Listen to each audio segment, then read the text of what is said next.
Amigos, un gusto tenerlos de nuevo en un programa más del Sistema de Comunicación Yescak Uruapan.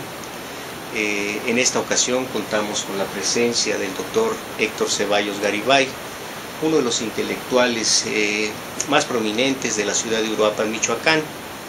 Él es doctor en Sociología por la Facultad de Ciencias Políticas y Sociales de la Universidad Autónoma de México, miembro del Sistema Nacional de Investigadores, autor de 7 libros de ensayos. Tiene también en vías de publicación una novela inédita sobre el pintor noruego Edvard Munch y un amante y conocedor del arte. Héctor, un placer tenerte con nosotros en esta ocasión.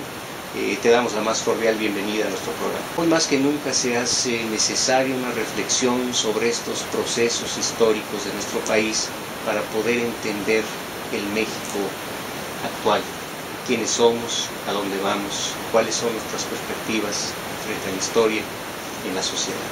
Podríamos partir de la época de la independencia para tratar de explicarnos cómo es que se fue conformando el México que conocemos. Sí, mira, yo creo que es muy importante hacer en estas fechas pues un replanteamiento de lo que ha sido nuestra historia a nivel general, pero sobre todo un balance crítico. También tengamos una visión que se aparte de dos extremos. El extremo de una visión idílica de la historia, en donde todos son héroes que están allí en el pedestal y que son casi santos, ¿no? Como también una visión muy denigrante, donde estemos peleándonos en contra de los españoles, de los gachupines, o en contra de nuestro pasado indígena, una visión sectaria, ya sea a favor de un pasado colonial, o ya sea a favor de un pasado precolonial, ¿no? Ya sea a favor de los liberales, ya sea a favor de los conservadores, etc. Tenemos que tener una visión más integral y más crítica, y esto es lo fundamental, ¿no? En donde no se priorice ninguno de nuestros aspectos que nos llevan al enriquecimiento y al florecimiento de nuestra gran cosmovisión como un país específico, ¿no? Con nuestras múltiples identidades. Podemos considerar época de la Reforma impulsada por Benito Juárez es el triunfo del pensamiento liberal, pero es un segundo impulso independentista, es la verdadera constitución de la independencia de México. Claro, sí, porque con motivo de la gran invención histórica que es la Reforma, en donde ahí aparecen los grandes estadistas, los grandes intelectuales, Ramírez, Altamirano, Riva Palacio, etc.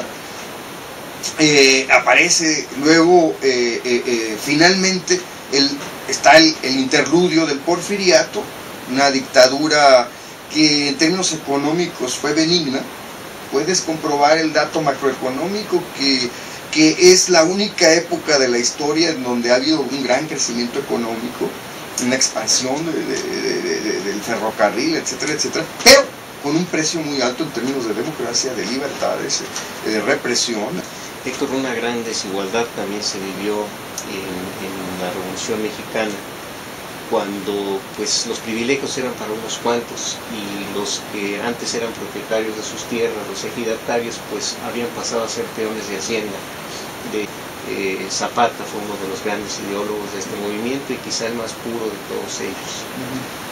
Logró hacer en Morelos realidad un proyecto regional revolucionario. En el caso de la revolución, a diferencia de la independencia, tenemos muchas cosas de que enorgullecernos, porque finalmente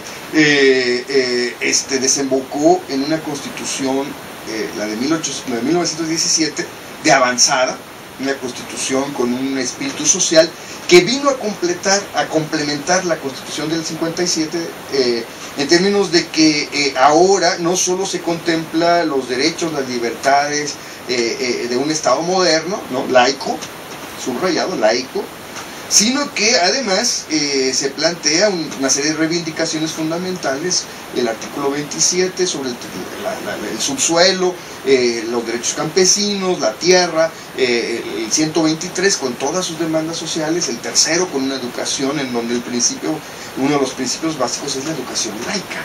Por desgracia, las luchas de poder entre los generales, entre el grupo sonorense, que aplastó a Zapata, que aplastó a Villa, finalmente se olvida de estas reivindicaciones y va a ser hasta el cardenismo en los años 30 que retoma nuevamente un proyecto de Estado con justicia social, de Estado que interviene para beneficiar a las grandes mayorías. Y por último llegamos al estado actual de la situación, en donde los años del viraje hacia la derecha en los años 40, sobre todo 50 con el alemanismo, llevan a pues, una polarización. Seguimos teniendo el problema de la desigualdad social terrible, agudizado luego ya en los años 80 con las políticas económicas neoliberales.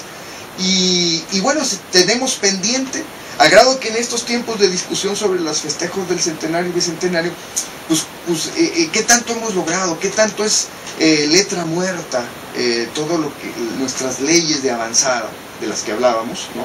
Y en base a esta idea cíclica de la historia, en 1810 tuvimos un primer movimiento independentista donde existía una gran desigualdad social, donde los indígenas se adhirieron a la causa más por las condiciones de miseria que vivían que por una conciencia ideológica, no entendían ni siquiera en qué estaban participando.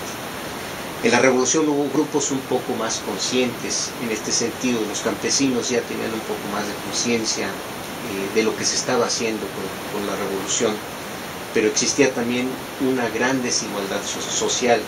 Estamos hablando de 1810, estamos hablando de 1910, estamos en 2010, donde existe una gran desigualdad social, donde nos enfrentamos también a una guerra civil, pero que por desgracia no tiene nada que ver quizá con las otras, donde hubo sí grupos importantes de ideólogos que trataron de encauzar estas luchas. ¿Y cuáles serían las perspectivas de México ante esta situación, en este momento crítico de nuestra historia? Yo creo que podría yo resumirte todo lo que te he dicho, en que hemos tenido en términos generales una clase política muy nociva, ¿no? Salvo excepciones, ¿no? Estadistas como Benito Juárez o Cárdenas, algunos intelectuales prominentes, grandes historiadores. Nuestra mejor época, mejores luces son el arte. Son los grandes historiadores, los grandes artistas, los grandes poetas, Sor Juana Inés de la Cruz, Octavio Paz, etcétera, José Emilio Pacheco, el muralismo, la novela de la Revolución Mexicana. Pero a nivel de clase política ha sido un desastre. Y yo creo que esto es muy grave y lo vemos ahora porque en lugar de que estén pensando en un proyecto de nación, se están peleando entre sí por cuotas de poder, que si López Obrador, que si Peña Nieto, y no nos ponemos de acuerdo porque hay un fundamentalismo político en donde todo el mundo quiere medrar de los puestos, ¿no?, políticos, y se olvidan realmente de aplicar políticas públicas en beneficio de la población. Yo creo que a grandes rasgos esto te da idea de que efectivamente si hay algo que ha fallado, ha sido los hombres de la clase política. Héctor, agradecemos mucho tu participación en este programa, y a todos ustedes, amigos nuestros, agradecemos también su atención y nos veremos en una próxima edición. Yeskak, Uruapan.